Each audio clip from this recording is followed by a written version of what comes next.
Hola, ¿qué tal? ¿Cómo están?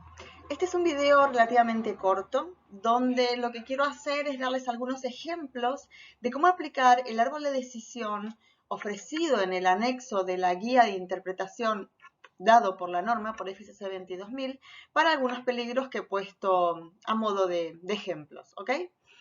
Bien, entonces vayamos con el primero. El primer peligro que puse fue peligro biológico, Salmonella, Listeria, Monocytogenes, E. coli, en la recepción de carne de res a granel. ¿Sí? Estos son trozos de carne que vienen refrigerados y el producto final que estamos hablando es una hamburguesa congelada, cruda, ¿no? Porque es para cocinar. Entonces, el primer paso, documente los peligros de inocuidad. Bueno, ya lo hemos dicho, sí, en este caso vamos a hablar de los peligros microbiológicos. A la pregunta 1, ¿hay un peligro significativo o probabilidad por severidad en este paso? Entonces, como hemos visto en el trabajo práctico, la matriz de probabilidad por severidad no nos la está poniendo a priori la norma, sino que nosotros podemos elegir hacer una matriz de 3x3, 3x4, 4x4, etc. Lo que siempre digo es que cuanto más abrimos esta matriz, más gama tenemos para poder elegir si es realmente significativo o no. Es decir, si tenemos una matriz de 3x3, muchas veces nos quedamos cortos con la categorización. Entonces, si hemos dicho que es un peligro significativo porque la gravedad es alta, no podemos hacer que Listeria o que Salmonella sea menos patogénica, aunque la probabilidad sea baja. Pero si hemos dicho que la probabilidad es baja y la severidad es alta, o la gravedad, entonces me da un peligro significativo. Pregunta 2, ¿es necesario aplicar una medida de control en este paso? Entonces la respuesta es sí, ¿sí? ¿Hay medidas de control implantadas? Sí. Obviamente la medida de control implantada, ¿cuál es? Que llega la carne si estamos en la recepción, ¿sí?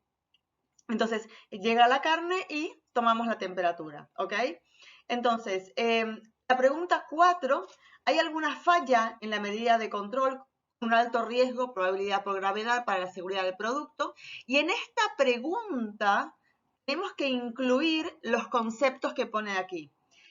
Es decir, en nuestra respuesta tenemos que considerar el efecto sobre el peligro, la medida de control aplicada si es específica para este peligro, para reducir el peligro a un nivel aceptable. Recuerden que en este caso el nivel aceptable no es 0, ¿sí? Sino, es decir, bueno, va a ser 0 para los microorganismos patógenos. Pues si estamos hablando de coliformes, o por ejemplo estamos hablando de Bacillus cereus en una especie, el nivel aceptable va a ser aquel de la legislación. Bueno, pero ya me estoy yendo. Concentrémonos en E. coli, Listeria, Salmonella. ¿Alguna medida de control posterior? Y si tenemos una medida de control única o una combinación de ellas. Entonces, aquí he puesto que no, es decir, que no hay fallas en la medida de control. Supónganse que tenemos un sistema SCADA, ¿sí? De monitoreo de temperatura, y entonces es un sistema continuo en su almacenamiento y no tiene lugar a fallas porque es un sistema automático con alarmas que saltan a mantenimiento, las alarmas están fijadas y se puede actuar tempranamente.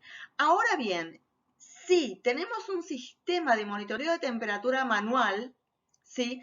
En el cual dependemos de una persona que vaya físicamente cada X tiempo al área y mire una temperatura, entonces ya tenemos más variabilidad, ya puede haber más falla, ¿sí? Entonces ahí nos iríamos a esta pregunta, ¿sí? Y luego responderíamos como no, y seguimos estando en un programa de prerequisito operativo, ¿sí? En un PRP operativo, ¿ok? El resultado va a ser el mismo, simplemente varía cómo es el monitoreo de mi medida de control. ¿Cuánto puede llegar a fallar? Sí. El siguiente ejemplo es el peligro químico de contaminación por contacto cruzado. El alérgeno que he puesto es soja. En un tanque de mezcla, supónganse que hay un tanque de mezcla que es compartido entre, para el producto final, mi producto final es una salsa para hacer una pizza. Y tengo un tanque en el cual tengo un único tanque de mezclado en mi planta, es una planta pequeña, entonces depende de que un día haga producto con alérgeno y otro día haga producto sin alérgeno. Puedo, obviamente, planificar la producción de forma tal de hacer alérgeno al final de la semana y al principio de la semana hacer todo sin alérgeno, pero va a haber un punto en el cual voy a tener mi primer elaboración de mi producto sin alérgeno, en este caso la soja, luego de haber elaborado alérgeno. Entonces, por lo tanto, voy a tener un paso de limpieza y desinfección de mi tanque en el medio. Ahora bien, vayamos ahí. ¿Un peligro significativo? Probabilidad por severidad de este paso, sí, asumiendo que la soja, de nuevo, la gravedad es alta y puedo decir que la probabilidad también es mediana, ¿sí?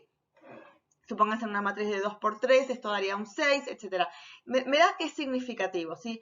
Aquí la gravedad es alta, ¿sí? Porque tenemos el problema de tener un producto que es multicomponente, como una salsa, donde puede haber un ingrediente alergénico y por supuesto generar una reacción alérgena a la población sensible, y tenemos el problema de que tengo un solo tanque. Entonces no puedo decir que mi proceso de limpieza y desinfección esté 100% validado. Entonces la probabilidad es mediana.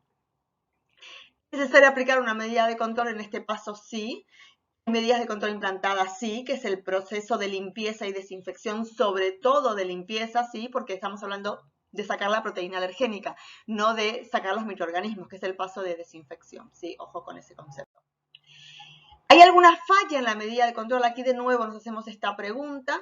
Entonces aquí nos respondemos que sí, sí, porque el protocolo de limpieza y desinfección, como he dicho antes, no lo tenemos validado, y aunque lo tengamos validado por política de la empresa, muchas veces queremos advertir al consumidor sobre el puede contener porque está procesado un equipo compartido. Entonces aquí la respuesta es no, me queda como un programa de prerequisito operativo y esto es lo que habíamos dicho, ¿sí? En la parte teórica, si recuerdan, informar a los clientes o consumidores en la etiqueta del producto, el famoso puede contener, ¿sí?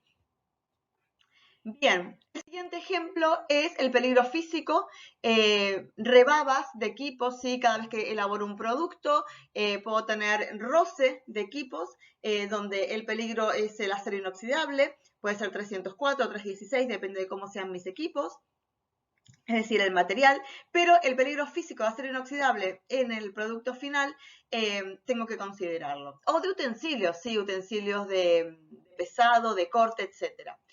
Entonces tengo un detector de metales en el envasado y mi producto final es una mezcla de frutos secos en bolsitas de 300 gramos, por supuesto va directamente al consumidor final. Hay un peligro significativo, probabilidad por severidad en este paso. Aquí de nuevo, la probabilidad puede ser media, la severidad es alta, ¿sí? Porque la gravedad de muerte por asfixia por atragantamiento, si el consumidor final se come un trozo de metal, es grave, es muy alto. ¿Es necesario aplicar una medida de control en este paso? Sí. ¿Hay una medida de control implantada? Sí. ¿Qué habíamos dicho? Que estamos hablando del paso del detector de metales. Entonces, aquí tengo la medida de control. Si hay una falla del control con un riesgo de probabilidad, sí.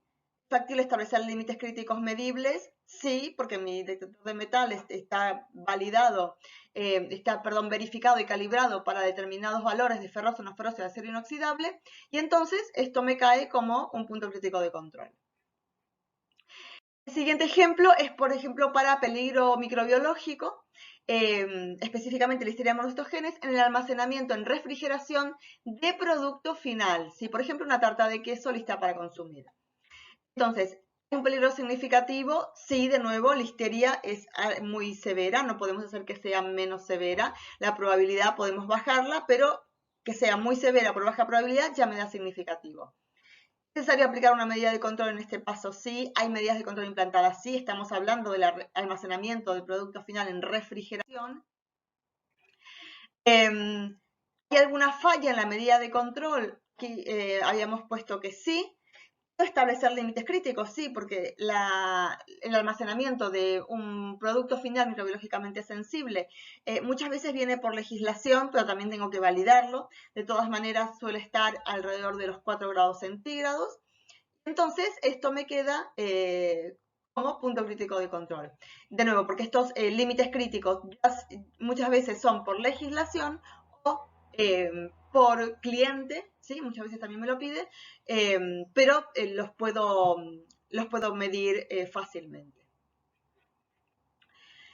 El otro ejemplo que había puesto es, por ejemplo, peligro químico de exceso de cloro, ¿sí? Para las ensaladas de cuarta gama, que son las ensaladas que vienen en bolsitas, simplemente se abren y se echan a la ensalada. No hace falta lavarlas, ¿sí? Son una mezcla. Aquí he puesto, uy, se me fue lechiga, perdón, es lechuga, zanahoria y radicho, ¿sí? Pero la verdad es que la variedad que encuentran hoy por hoy en los supermercados es muy amplia.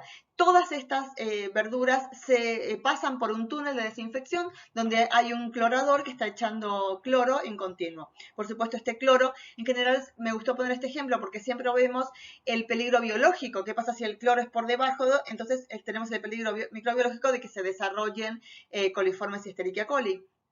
Pero en este caso, también en esta etapa del proceso tenemos que considerar el exceso, ¿sí? Porque el exceso también puede causar un problema, bueno, no es muy severo, pero un problema de salud potencialmente cancerígeno si las personas están comiendo un desinfectante como es el cloro. Entonces, ¿hay un peligro significativo? Sí, hemos dicho entonces que la probabilidad es media, ¿sí? Porque realmente no es tan fácil calibrar un clorador y por otro lado, por las condiciones de proceso, y por otro lado, es una severidad media, ¿sí? Medio por medio puede dar significativo. ¿Es necesario aplicar una medida de control? Sí, hay medidas de control implantadas, sí, que es el clorador mismo. Entonces, aquí de nuevo hay alguna falla en la medida de control. Aquí nos podemos ir tanto a responder que no o a responder que sí, un poco en función de cómo tengo yo controlado este clorador, si lo tengo bajo un programa de calibración, cómo son mis instalaciones, etcétera, etcétera. De todas maneras, voy a llegar siempre a que es un programa de prerequisito operativo. Y el último ejemplo que puse era para que vean que también nos podemos quedar con todos aquellos peligros que no tienen una relevancia, que no son significativos, ¿sí? Por ejemplo, peligro físico de que la materia del pesado, de los ingredientes para hacer un producto como el pan, horneado, cocinado, congelado, pueden caer materia extraña, ¿sí? Los metacrilatos de protección de las luminarias, elementos personales, etcétera, etcétera. Pero todo esto no es significativo y voy a trabajar con programas de prerequisitos, ¿sí? Con mi control de materia extraña, con mis inspecciones de vidrios y plásticos duros, etcétera. ¿Ok? Entonces, todos aquellos peligros que, por supuesto, en todas las etapas del proceso yo voy a describir los peligros químicos, físicos y biológicos. Muchos, la mayoría, son no significativos. Entonces, simplemente me voy aquí y aplico mi programa de prerequisitos según corresponda. Bien, esto no voy por esas preguntas. Bien, esto espero que responda a las dudas, ¿sí? Que habían surgido durante la resolución del último trabajo práctico. Hasta luego.